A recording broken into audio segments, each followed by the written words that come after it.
Hello and welcome to the 7th Annual Bay Area Book Festival. I am Brooke Warner, board chair of the festival, and I am delighted to introduce this evening's event. Tonight's program is entitled Green Rabbits Glowing at the End of the World. Annalee Newitz and Nathaniel on what happens when civilizations fail. Two writers who have long been fans of each other's work, but who've never met until now. Annalee Newitz is an incredibly prolific and insightful author of journalism, nonfiction, and fiction. Their most recent book is Four Lost Cities, A Secret History of the Urban Age. And before that, the novels The Future of Another Timeline and Autonomous, which won the Lambda Literary Award. As a science journalist, they are contributing opinion writer for the New York Times and have a monthly column in New Scientist. They have published in The Washington Post, Slate, Popular Science, Ars Technica, The New Yorker, and The Atlantic, Impressive, among others. They are also the host of the Hugo Award-winning podcast, Our Opinions Are Correct. Nathaniel Rich's recent book is Second Nature, Scenes from a World Remade, which is a sequel of sorts, a great leap of a sequel, to his vital book 2 years ago, Losing Earth, A Recent History, which explored why the world ignored the clear warnings of scientists for decades about impending climate change. That book received multiple awards, including from the Society of Environmental Journalists and the American Institute of Physicists. Like Annalee, he also writes fiction, including the novels King Zeno, Odds Against Tomorrow, and The Mayor's Tongue. He is a writer at large for the New York Times Magazine and a regular contributor to The Atlantic, Harper's, and the New York Review of Books. This conversation will be moderated by Bonnie Tsui. Bonnie is a longtime journalist for the New York Times and the author of Why We Swim, a bestseller and best book or editor's choice in the New York Times, Time Magazine, NPR, and more. Her previous book is American Chinatown, and her first children's book, Sarah and the Big Wave, about the first woman to surf Mavericks, will be published this month. Take it away, Bonnie. Thank you so much and enjoy the conversation, everyone. Thank you, Brooke. I'm Bonnie Tsui, and I'm so glad to be talking with Nathaniel and Annalee this evening. I wanted to start off with a short passage from an essay that Megan Garber wrote in The Atlantic last week about the soul delay we as a species have when it comes to addressing the changes we continue to make on the planet. This is an idea that anchors, Nathaniel, your new book, very much so. And so Megan Garber starts with an observation about the dark side of all things, our obsession with houseplants. As I've spent time a bit like a plant myself, rooted in one place, tilting toward windows, I began to wonder whether the plants had been changing me too.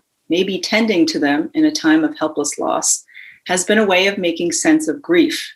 And maybe, too, as daily life sends ever more reminders that Earth will betray humans as readily as we have betrayed it, nurturing the seedlings has helped to assuage some of the guilt.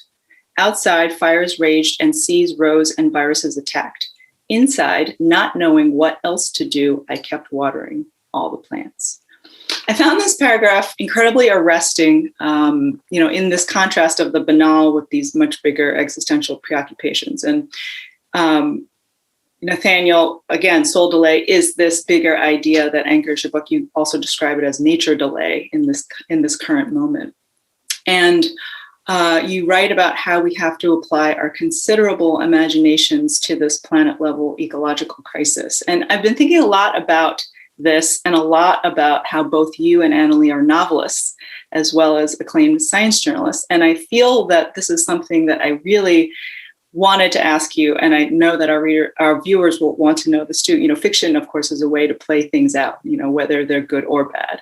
And to what extent do you think this allows you to charge beyond the paralysis, to envision and push those of us who are still in this kind of immobile paralysis state, trying to catch up to what's happening to us, to pushing us to meaningful action, seeding these ideas that might seem radical, but are actually what's required to change things? Yeah, thank you, Bonnie. I just wanted to begin by saying it's a thrill to be with you and Annalee, whose work both of your work I've admired for so long, and thrill also to be part of the Bay Area Book Festival. I lived in San Francisco for a couple of years, a long time ago, but I still carry a piece of it in my heart. So it's special for me to be here with you all. Yeah, the idea of soul delay comes from the novelist William Gibson, and in the beginning of Second Nature, I try to combine that observation. Well, in a novel where he uses the term, he's writing about jet lag, essentially, that when you travel somewhere, that your body arrives ahead of your soul, and you have to wait for your soul to catch up. And in that sort of interval where you feel groggy and not yourself, there's a soul delay. And I think, and combine that with his now famous ubiquitous observation that the future's already here, it's just not distributed evenly yet. I feel like that's the position that we're in now with the natural world, and not just with climate change, but really with our this massive transformation of the planet that we've been conducting since the dawn of civilization. And Annalee's book has some great examples of early iterations of that. And you talk about this paralysis. I mean, I do feel that our souls haven't caught up, in the sense that we're aware intellectually of both the devastation that we've caused, and also the profound technological interventions that are already starting to arise and underway, and the eeriness of some of these massive interventions that I also write about in the book, and yet our main sensation is one of either paralysis or a feeling of spookiness, basically, or uncanniness, or disquietude. And I think that is exactly where narrative has a role to play, where it can be so valuable.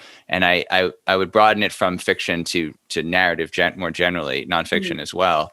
And I think that in narrative, you have this this remarkable opportunity to connect these great public crises and issues of our time to our inner intimate lives. And I don't think you can really get at that with sort of conventional reporting, with more conventional forms of science journalism, or kind of activist writing that's written to try to motivate people to act. But I still think there's an enormous value in trying to understand how this new reality is changing us, how we are being thrust into this new understanding of the world. And I think the paralysis that you speak of is one very common response, but so is rage or deep, profound sadness, futility. And I think that's where the literature has been kind of soft or quiet. We haven't, we know a lot about the scientific reality, the development, the history. What we really haven't had much is creative, imaginative writing about, what is it like to be alive in this moment and to encounter these dramatic, changes in the history of civilization in our lifetime, and really try to dwell on that eeriness. And that's where I feel like I've tried to make a contribution through narrative work, in fiction and nonfiction, to try to reckon with this moment. Annalee, I mean, your book is also this, very expansive, imaginative view on, the deep past, right? So it's kind of like backward looking to look forward. And so I love where, these two books are, meeting in the middle, like right here in this moment, like, our heads are exploding because this is happening. And one of the things we talked about very briefly before this evening was that your book does this really wonderful, work to reveal all of these ways in which these, the way that humans have intervened in the quote unquote natural world and building civilizations and building really urban centers has been going on for a long time, like to change and mold the environment And then also that change, affects us as a species. And so I would love to, in your new book, Four Lost Cities, you talk about these four ancient metropolises, how they thrived, how they decayed. And then often that decay happens not suddenly, but over a very long period of time. It's actually something that people do actively to their civilizations, right? So it's not something that just sort of happens to you passively from an environmental standpoint. And I'm going to come back to the deliberateness of how cities fail a little bit later, but along that same vein of deliberate action in the growth and shaping phase, what do you think are some of the most compelling ways we have invited, nature into our cities in the past? What might surprise us about how we did all of that by designing, so many hundreds and even thousands of years ago that, could speak to what's happening now. So one of my favorite anecdotes that I don't actually know if it made it into the book, because you never know at some point what you've left on the cutting room floor and what's like in there as a few sentences. But the oldest city that I talk about in the book is Çatalhöyük, which is a Neolithic city, which means its greatest technology was basically stone. And it was a going concern about 9,000 years ago in central Turkey. And people lived there continuously for almost 2,000 years. So it was a very, very successful city. And it didn't look much like a modern city. But one of the things that archaeologists consistently find at the site, along with human remains and plant remains and other kinds of stuff you'd expect to find, is mice. They find mice everywhere because people at Çatalhöyük, they were among the very first humans to live in one place all year round and to live off of agriculture, basically. And they were storing grain. And that was actually a pretty new thing for people to be doing at that time. It's right at this liminal moment when most Homo sapiens are still living nomadically. They're kind of spending lots of time moving from place to place. They may settle down for a few months, here or there. But at Çatal, it's year round. They've got these storehouses and mice are moving in. And it's probably the first time that a lot of these people had ever had to deal with rodent infestations because they weren't ever living in a place long enough to store up grain. So the thing about cities and nature is that even when we try to make a big artificial blob of stone that keeps out bad guys and feels really clean and nice on the inside, nature always comes in. And I don't mean that in a kind of silly Jurassic Park way, like nature finds a way, but nature is out there. We live in it. Our cities are made of stuff from nature, like literally trees and rock and all that kind of stuff that's nature. And to the mouse, it's just more rocks. It's just more places full of grain that they found. And I don't think that those mice thought to themselves, here we go, we're entering civilization, and I think that's the story of the mouse, the Neolithic mouse, is something that we have to keep in mind because cities are really just ecosystems, and they're ecosystems that humans are responsible for building in a lot of cases and maintaining. If it's something like a farm, you do a lot of kind of planting stuff and letting it go do its own thing, but you're kind of nurturing it. And cities tend to, because they are ecosystems, they do tend to have certain kinds of animal life and plant life in common. So you're always going to find rodents, hanging around. A lot of times dogs and cats are parts of cities. Of course, certain kinds of trees thrive better in urban environments. And beyond that, beyond all the kinds of animals, because if we were, doing kind of like a call and response here, I'm sure everybody in the audience would be able to name a weird animal or an unusual animal they saw in their city. We're seeing, lots of hawks and falcons returning to cities here in California. People are seeing bobcats and raccoons. Anyway, I'm not going to give you the list, but I'd like to. And a part of me is no, I want to tell you all the cool stuff. But the thing is that because cities are ecosystems, it's not just about plants and animals, right? It's also about how we shape the landscape to feed ourselves, to maintain the city, like the level of cleanliness in a city, the level of traffic mobility going through the city. So cities sometimes are water cities. Their ecosystem is based around systems of reservoirs and systems of canals, which was the case at Angkor, which is one of the cities that I talk about in the book, which is today located in Cambodia. But cities can also be made from roads, which are themselves creating different kinds of ecosystems. Roads through wilderness often accumulate people around the edges of them, and they start accumulating towns and stuff and things like that. And so for me, I don't see, I understand why there's this kind of romanticized idea of nature being separate from humanity and separate from cities. And I think Nathaniel deals with this quite nicely in his book, where he talks about our ideas of nature basically being kind of humans' fantasy projection onto the world, and that it's not a real thing, that you can't like put a dipstick into the earth and be like, aha, it's 40% nature here. It's just not, nature doesn't work like that.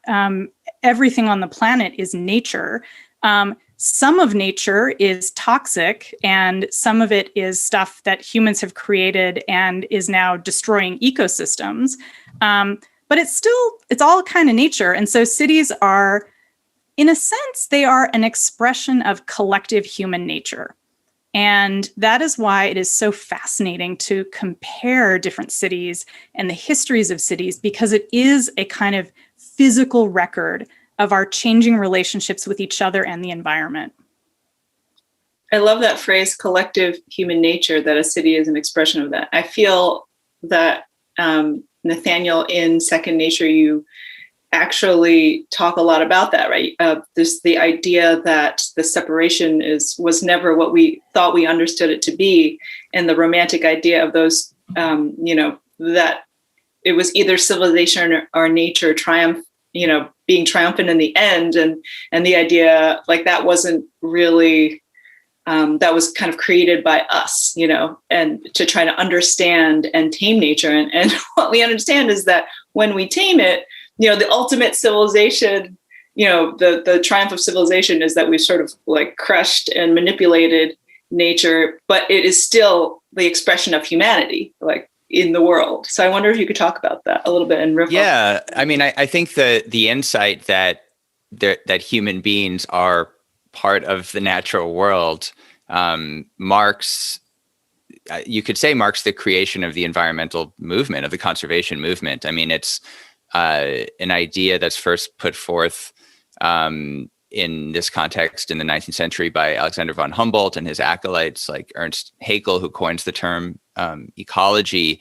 And once you understand that, contrary to basically all of human civilization, at least in the Western tradition, up to that point, that we're not in this zero-sum war against the natural world, but that we're part of it, and that by doing all of this exploitation and extraction and domination and murder, that we're actually undermining the basic natural processes that support our civilization. So once you understand that we're all connected, it's only a couple steps to understanding the need to conserve ecosystems, to conserve biodiversity, to recognize the damage that we've done, and to try to stop it and try to reverse some of these major transformations. What's fascinating about going back and reading some of those texts from early 19th century, mid 19th century, Ernst Haeckel wrote about how we've done so much damage already, irreversible damage, but one can hope that in some future era there'll be some new technologies that we can't even imagine. I'm paraphrasing, obviously, but that we can't even imagine today, that maybe theoretically could reverse some of this damage. And we're now, cut to like 170 years later, those technologies exist, or some of them do. Mm-hmm. And there are people, including many people in the Bay Area, who are trying to use some of these technologies to do exactly this, to try to reverse the damage that we've done. And of course, I think alarm bells instantly go off when you hear people talk about doing this kind of thing. And yet, some of the most fascinating stories that I wrote about in Second Nature have to do with people who are both, aware of the insane, narcissism and egotism of what they're doing, efforts to, say, bring back extinct species, or create novel species to plug, gaps in ecosystems that we've created, or to, this is another San Francisco story, to engineer meat without killing animals, and change the global food industry as a result. And people who are doing these things that seem somewhat crazy and dangerous to us, but are trying to do so in service of some of these fundamental ideas that started the conservation movement, that started basically the environmental movement as we know it.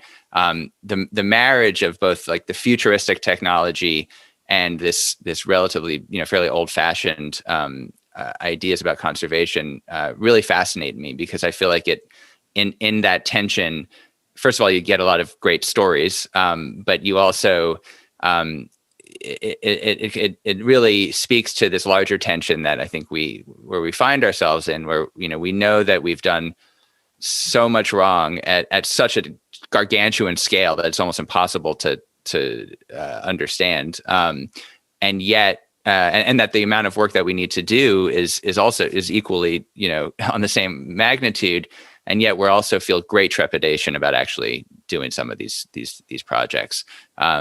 And I find, that's where a lot of the eeriness that we were speaking about before, I find in that tension, and I feel like in telling stories about the people who are engaged in this, is you start to be able to think through some of these issues in a more sophisticated or complex way than just like, oh, gee, I would never want to eat a chicken breast made in a laboratory, say. Yeah. Right. But that you would eat like a chicken that was engineered to grow like a gigantic breast. Right. Or even go back and say, well, the chicken is something we created already. Right, it was a jungle fowl that was not particularly delicious. I found the arc of your book so interesting, because it talks initially about these, the calamitous ways in which we have succeeded in conquering nature in the name of civilization. But then you go past that to describe how we are now engineering the ways we keep that nature, or some vision or version of it, on life support.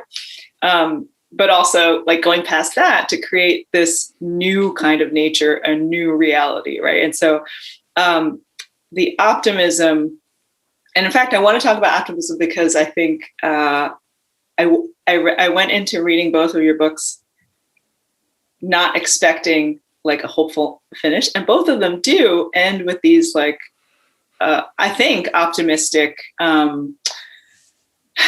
just forward-looking, hopeful, momentum towards engineering some kind of living change, even if it's kind of accidental. And I think I want to talk about, there's a story in the middle section of Second Nature called Bayou Bonjour, which has to do with, this realization that we can engineer, this dawning realization that we can engineer change, that I think goes back to Annalee's book and the stories of the deep past, right? Where the intentionality in shaping growth can and should happen even after catastrophe. And I think I would love for both of you to talk about that, because I think that hope and that momentum to do something in the face of this age of ecological catastrophe is something that we all could benefit from. Yeah. I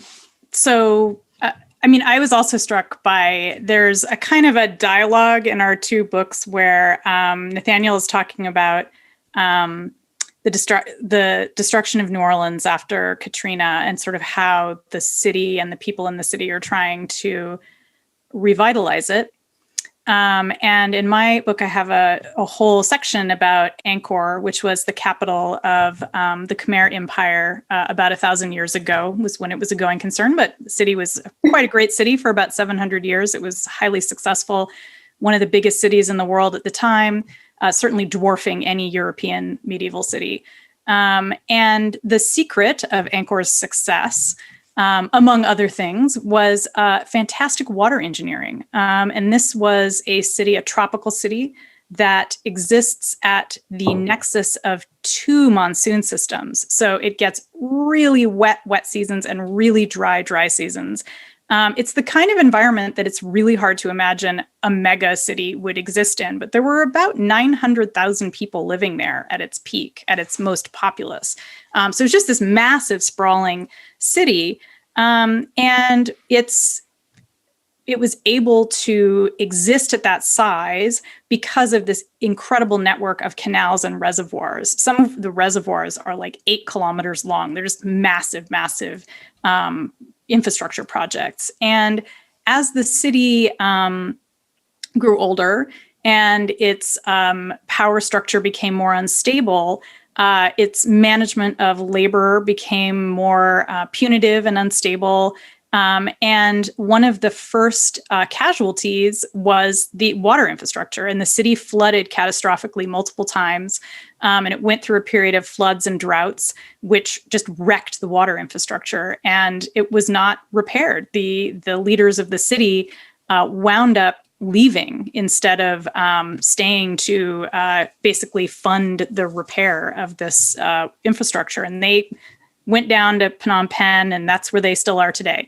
So not the exact same people, but their descendants. And so the thing that I found so interesting, and that I think Nathaniel can speak to as well, is that there's this long period after the elites leave Angkor, before the city is emptied out. So it's not a rapid abandonment. It's not like the elites leave and things are broken and then all the people who live there go away. They're living there for like 100 years afterward, and they're doing it by recycling. They're rebuilding some of that infrastructure by taking stones from temples and fancy buildings that they never would have been able to afford as workers anyway, and rebuilding bridges with them, for example. And so what we see is this revitalization effort happening in the ancient world, right? This is in the 1400s. And it's so incredibly, similar in a lot of ways to what we see happening in cities now that suffer from floods or that suffer from neglect by their leaders, that basically community members have to take matters into their own hands. And they do it with these homebrew revitalization projects. I think we should do some kind of anchored New Orleans seminar or something. Or it's hard. Yeah, it's hard not to. I live in New Orleans, and water infrastructure is the subject here of everything. And this is a city. I mean, Joe Biden is going to be here tomorrow to investigate one of our water pumping systems that made my front yard flood today. And this is happening in real time. This is real. This is real to me. Yeah, right. I was out there, in my boots today. But the New Orleans is a city. Of course, people talk about how the kind of engineering and infrastructure that's necessary for it to survive. It's also a city that wouldn't exist in the first place if it weren't for this kind of dramatic engineering. I mean, first the plan to capture the Mississippi River between levees and prevent it from flooding is the reason the city exists to this day already. And so you have this massive transformation of the natural, and that's one of tons of other examples, draining the swamps and so on, and that make the city even possible. And so yes, reading that chapter in Four Lost Cities is hard not to think of direct parallels right and left with New Orleans. And then the longest story I wrote in the book is about this project that I feel like is strangely under reported or understood. I mean, there have been major pieces about it here and there, but I wonder how many people in the audience in the Bay Area, for instance, know that the world's largest climate infrastructure project, I guess you could characterize it as, or climate change mitigation project, is currently underway in southern Louisiana. It's a 50-year plan to rebuild the coast. The coastal marsh south of New Orleans has been deteriorating for almost a century because of the hemming in of the Mississippi, preventing it from flooding and depositing new silt into the marsh and growing the marsh, which is how it formed in the first place, and also because of the oil and gas industry just tearing it up for decades. And so there's this effort to rebuild the land by retraining the flow of the Mississippi and creating new controlled floods to rebuild the land. And despite this being a very red state, it has almost unanimous support politically and publicly. But there is one small subset of the population that's deeply opposed to it, which are the people who live south of New Orleans, essentially those who are living on land that is deeply imperiled, that might not exist in the next 20 years if nothing is done to rebuild the marsh. And they're against it because by releasing the fresh water of the Mississippi into the marsh, it will destroy the local fishing populations, and most folks down there are fishermen, and they depend on certain species being in certain places to survive, even if those species weren't in those places 10 years ago or 20 years ago, because salt water continues to encroach, changing the makeup of the land. And so, I think that's a good example of what interests me most about what you were talking about, Bonnie, about how to and it's something that Annalee writes about at length as well in the book, and how there even in the most forward-looking sort of prudent policy, that it's not enough, and you see this of course with climate change, it's not enough just to have a good plan, but you have to kind of win a public argument. There has to be a cultural moment of truth. And, it's easy for me in New Orleans to say, yeah, of course, some of these fishermen should be inconvenienced by flooding these areas with the Mississippi, because otherwise, they won't be able to even live there in 10 or 20 years, and New Orleans and the rest of the southern coast will be gone. But they have a moral claim too, and something has to be done to address it. And it's not always so simply as just, paying them off, because we're talking about cultures and communities and including some native communities that are there as well.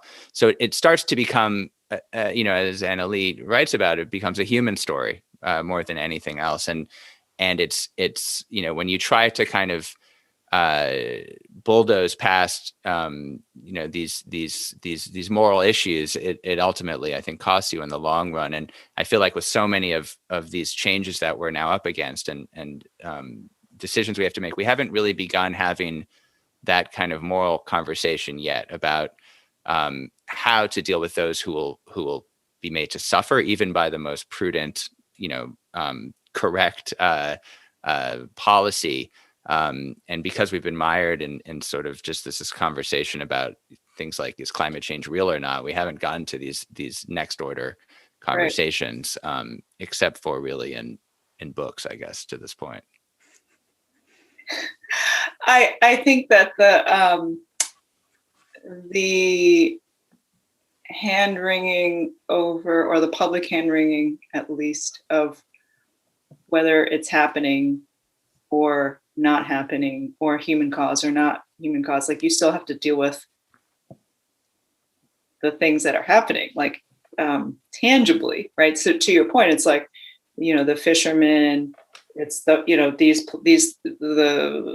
the ecosystems are changing, where the flooding will disappear these places. So even in red state locations, that there are very keen observers on the ground, on the water, who see the changes. And so even if they don't talk about it in the same way as someone in a blue state, they are noticing the changes, and they do want things to be addressed and fixed in a way that feels real to them, right? Feels real to their livelihoods. And I think that massive divide in the conversation, or like how to have the conversation, leads a lot of people to feel that just incredible despair and bleakness around what to do, right? So I think what I loved about both of your books is that they were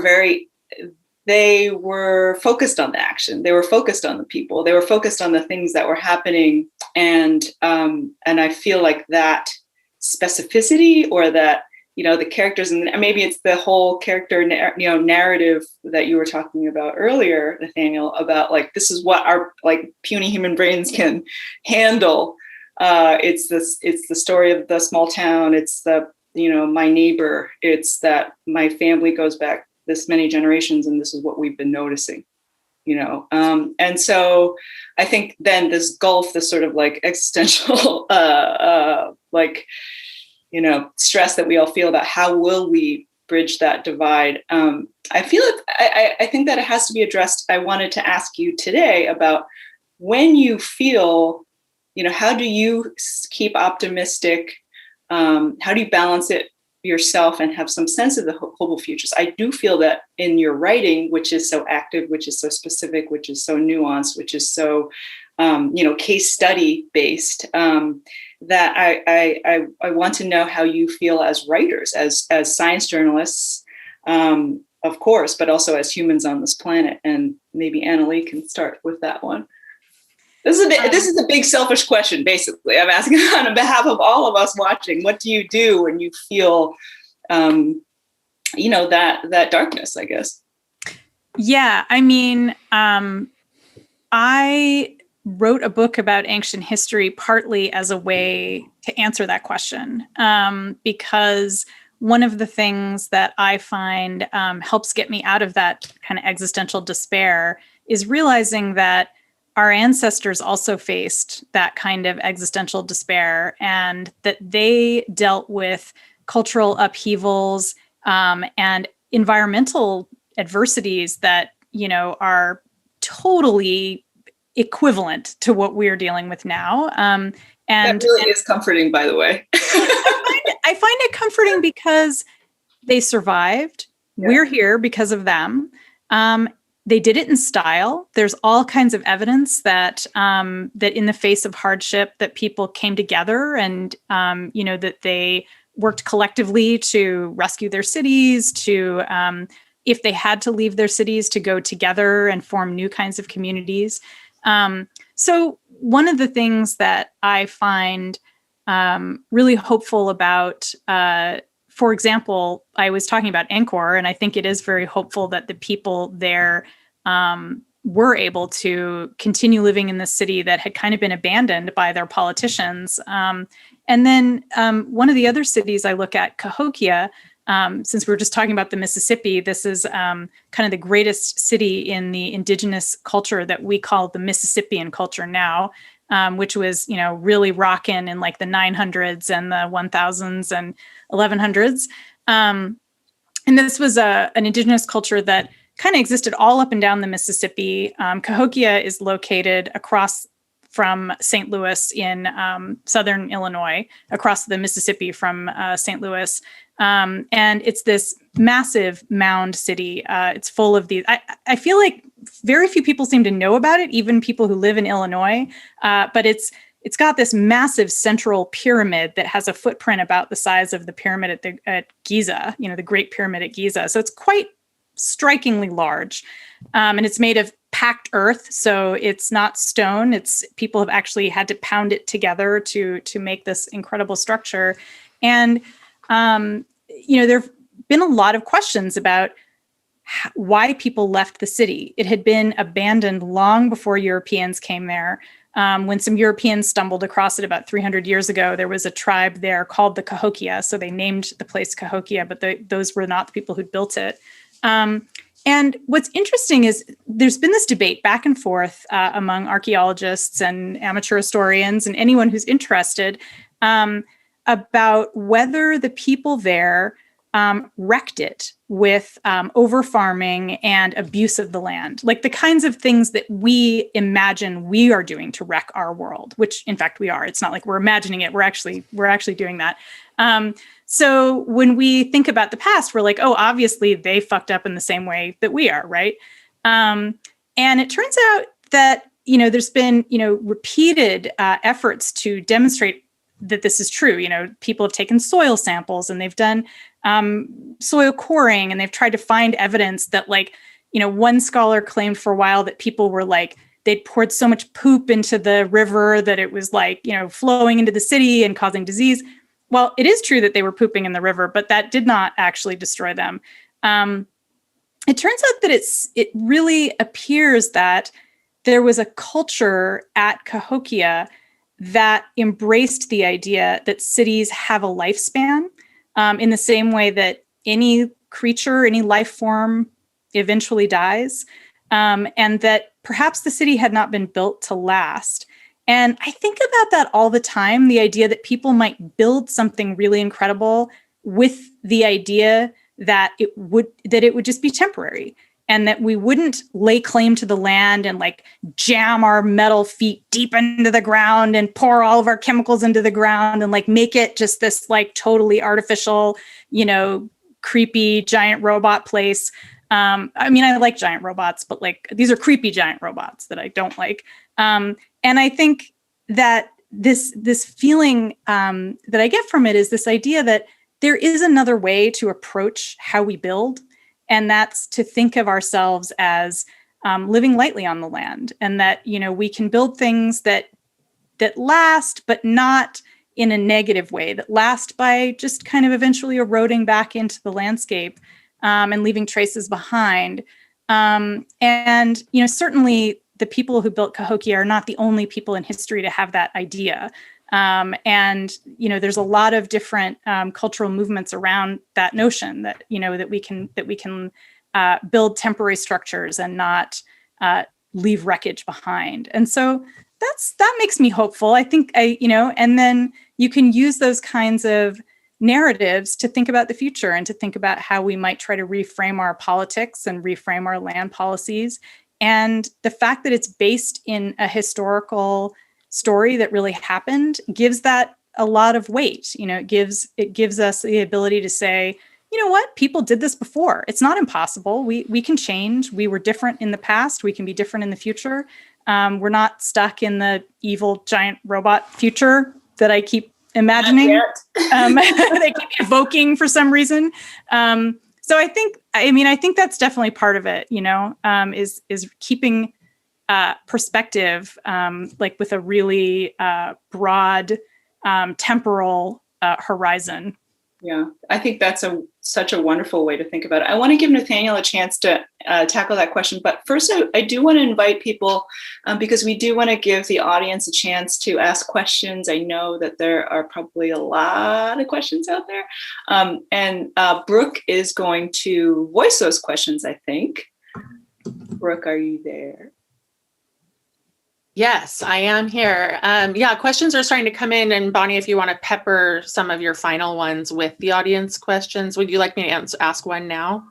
I would. I do want Nathaniel to kind of, maybe he'll end on his optimistic note. I want to hear about Nathaniel's hope. Where's your hope coming from? Well, I have so many. I just thought that your answer was just really beautiful and so aligns with my thinking about all of this. And I when I was writing the story about the master plan to save Louisiana, as I was doing so, there was a piece on the front page of the Times-Picayune here quoting this major coastal scientist at Tulane who studies the erosion of the coast by doing archaeological work, essentially seeing what the marsh looked like when water levels were different and so on. Sea level was different, to be able to predict what will happen when sea levels increase. And he said, I think the headline across the front A1 was "We're screwed," and it was, we're past the tipping point. That no matter what we do no matter how successful the master plan is, because of sea level rise alone, we can't build back marsh enough to save it. And yet, and then I called him and I said, wait, hold on. Like, does this imperil this whole $50 billion 50-year plan? He said, no. He's actually an advisor on the plan.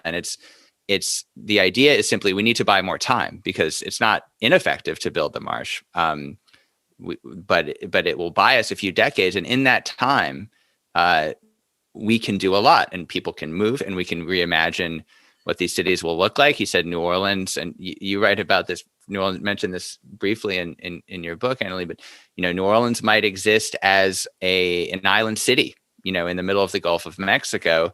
And at first I was terrified and disturbed and upset about, owning a house here and all of that. But then, of course, it wasn't really new to me, but to put it in those terms. And then he made the same point that you just made, which is that, well, I think it's healthy to think of cities having lifespans like people.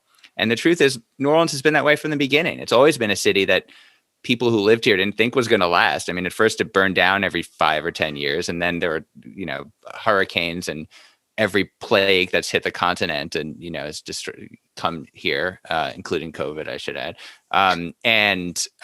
So, and yet it survived. And so much of the culture of the place, what makes it exciting and alive to live here and free, is this sort of the sense that we're like a human being, that we have a lifespan here.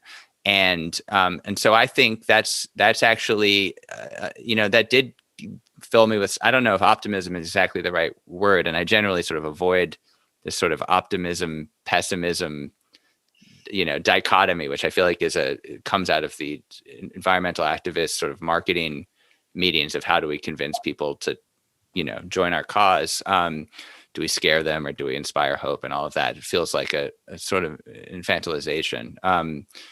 And yet, I think there is an important lesson in that, and that, and the stories I found myself writing about were stories about how people who had come to terms with this idea that we're not going to restore what we've lost. We're going to recreate something new that may be in some ways unfamiliar, but in some ways will carry the most important sacred parts of the natural world, of our identity that we want to bring with us into the future. And I think one thing that Annalee's book does so well is it shows how that happens, that people, even if a city dies, people move on, the cultures move on and reincarnate in fascinating ways. And I think that's something that we're still trying to grapple with as a society. What does it mean to build a forest, where there was once desert, or what does it mean to build a coast where there's now open water? And can we have the beauty and the spiritual qualities that we feel we've lost in our desecration of natural landscapes? Can we recreate them in man-made landscapes? And I feel like the answer ultimately is we can, but it will take a lot of work, to get there. But I think we're now, if you want to find some optimism, I think we're now starting to do that work.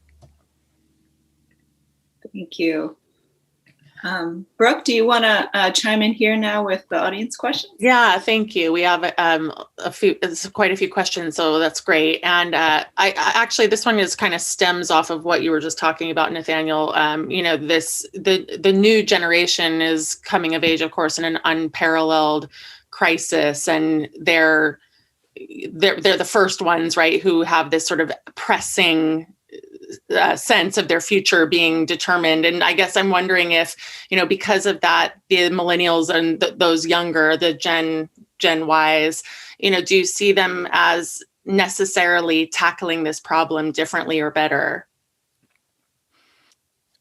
Yes, they are. It seemed clear to me. I mean, when I was writing, I remember, when I was writing the first version of Losing Earth, I mean, I felt that at some point when the disaster, the devastation was so extreme, that, we would have no choice but to act. But of course it'd be way too late, by that time. And what surprised me, the biggest surprise, I think, of the last few years, is that you've had this incredible youth-led movement come along, that's grown out of, previous activism and, work that's been done in local communities, indigenous communities, and so on. But it's flowered very quickly and very forcefully, and it's totally changed the conversation around climate and the politics as well. I mean, we'll see what the ultimate, manifestations of that are, and how fast it happens. But what's shifted is that there has been a more personal way of talking about these issues, that it's gone from the kind of, we better act now before it's too late conversation, which is sort of the Al Gore, and it's really the line that originates in the late 1970s, and it's the story I write about in Losing Earth. People are saying, this is crazy, this is going to get really bad, we better act before it's too late. They were right, but of course politically that wasn't enough just to say that. And what's happened in the last couple of years are younger people, especially, saying, this is killing me. This is harming me. This is harming my future. This is changing my views about whether I want to have children. About how I see the government, how I see my relationship to the rest of society, and it's forced a lot of more intimate conversations and a lot more looking inward. And I think with that, there has come a pretty profound shift in public opinion, in the politics, and the kind of people who are running for office, the kind of measures that are being called for, that I think has been dramatic and will only continue to grow, I think, as the decades unfold, as the years and decades unfold. Thanks for that answer. There's a question from Carol about climate fiction. Cli-fi is certainly having a moment. Both of you are novelists as well as journalists. It's clear how journalism would help shape your fiction, but how about the reverse? How does your sensibility as a fiction writer affect your approach to this material? Well, for me, it's absolutely vital to how I approach the material. I mean, I think Nathaniel touched on a lot of really important points early on about how narrative is kind of what allows us to find our way through systemic problems. I mean, the problem of the environment is it's one of the biggest systems, scientifically speaking, but also politically speaking, that we're looking at. And so for me, I think some of my science fiction deals with the future. In fact, most of it does. And so one absolute given for me, anytime I'm thinking about the future of Earth, is that, yes, it will be dramatically, the climate will have transformed the landscape. We're going to have different shipping routes. We're going to have different ecosystems. We will have to intervene in some way very dramatically in the quote unquote natural world. So having that kind of lurking always in my imagination, having that future seem really obvious to me. And it's also a future I've lived in, because I've written a novel that's set in a very climate changed future in Autonomous. And the novel that I'm almost done with now, if my editor is listening, I'm really seriously almost done, is it's set on another planet that's being terraformed. And so that's also allowing me to think about these questions around how do you mold a landscape. So I guess for me, I never have had a question about whether humans can mold the landscape around them in a positive way as well as in a destructive way, or I should say in a constructive way versus a destructive way, because my imagination has let me live in the places where we've done some stuff to improve it, actually. I don't think it's far-fetched to believe that we will improve it. But I think that as we improve it, new problems will come up. And so we're never going to reach a perfect utopia where we're all living in artisanal cheese world where we milk the cows and then we kiss the cows because we're friends. And then there's always going to be some other tyrant who comes along and tries to mess things up. Unless you're inside Arizmendi or the cheese board, as which we talked about before. I was going to say the cheese has to be cultured in a lab, first of all. You don't have methane emissions. Yeah, I don't cheese utopia. I don't think there can be a cheese utopia because then you already get into the question of like manufacturing and like, supply, who gets most of the cheese versus who really doesn't. Opened a can of worms with the cheese. I know. Detail there, yeah. I don't know if I don't think I have anything to add to. I mean, Okay. Annalee, there. Let's take another. Yeah. Let's see if we can get a couple more questions. Yeah. Well, there's a question. I mean, this is more specific to Annalee about which cities you included in your book and how that decision-making process was made, and if there were others that you strongly considered. Sure, I'll give you a very quick answer to that. So the 4 cities are Çatalhöyük, which is the place I told you about with the mice. Pompeii, which met a very ignominious end, but actually there's a whole story about that. And Angkor, which I talked about, and Cahokia, which is the indigenous city, the mound city. And yes, there were many, many other cities I thought about including. And it took me about 7 years to do this book. And at least half of those years were traveling to places and trying to kind of interview cities and find out which ones I'd be able to have enough access and was fascinated by enough. But there were definitely some cities, like I really wanted to include some cities that I knew I wouldn't be able to physically get to. Can you give us your first runner-up? Oh man, first runner-up. So it's kind of complicated. So there were 2 runners-up, and they're both cities that still exist, but they've had a very different incarnation. So there's the city of Xi'an, which is in Western China, which is super interesting. I mean, it's interesting today, but it also has had all of these previous cities that it kind of replaced. And it's like at the nexus between kind of Islamic culture and like Han Chinese culture. And so I love cities that have like multi-ethnic histories. The other city I'm super obsessed with is Samarkand, which is in Uzbekistan.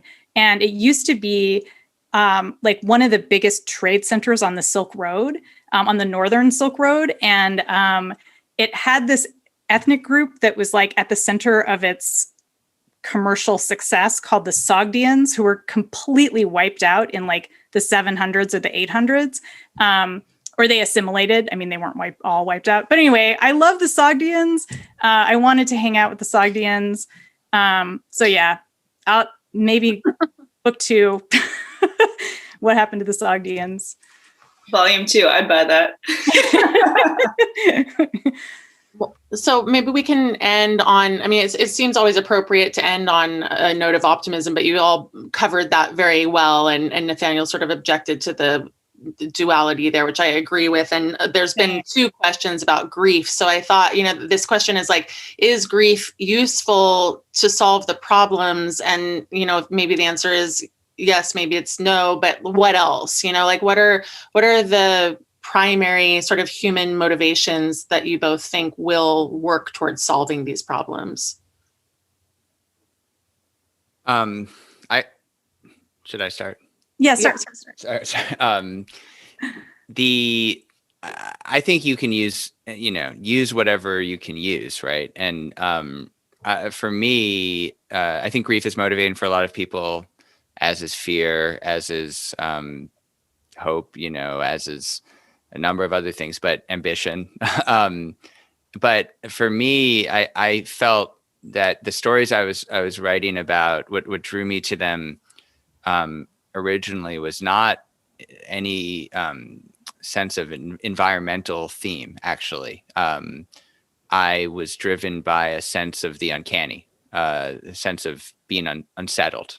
So I found myself writing, the stories that interested me, if I were to figure out a common theme, was this just stories that disturbed me in some way, where there weren't, and disturbed in a sense of not just, disturbed by something bad happening, but disturbed because of some complexity that felt unresolved, or some tension that felt unresolved. And I found, and that's what united a story. I mean, the first story is a story about this lawyer in Cincinnati who finds out that DuPont has been knowingly poisoning humanity for basically every living thing on the planet for half a century, with this man-made chemical that's used in Teflon and many other things. And he using his inside knowledge of the industry, he tries to hold them accountable.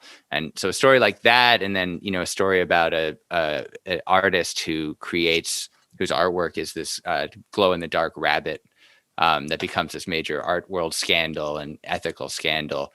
And then it turns out that he actually didn't really create it. He just drew public attention to something that was already being, there were tons of these bunnies being mass produced in labs and experimented upon for science and medical reasons. And so things like that, it took me a while to see that, these are environmental stories. These are ecological stories, that there is this other framework to it. And it took really writing and reporting some of these stories to see these connections. And also really to learn the language, to talk about them in an ecological framework, and understand that really these are stories about our transformation of the planet and, what we've done and where we can go next. And so for me, it's just feeling uncomfortable, feeling sort of unresolved that has pushed me into this work, rather than a sort of directly, activist or sense or some sense of mourning. Although of course I have, my moments of those feelings as well. Yeah, I have to say, Second Nature, Nathaniel's book, it is full of scary shit. Holy crap.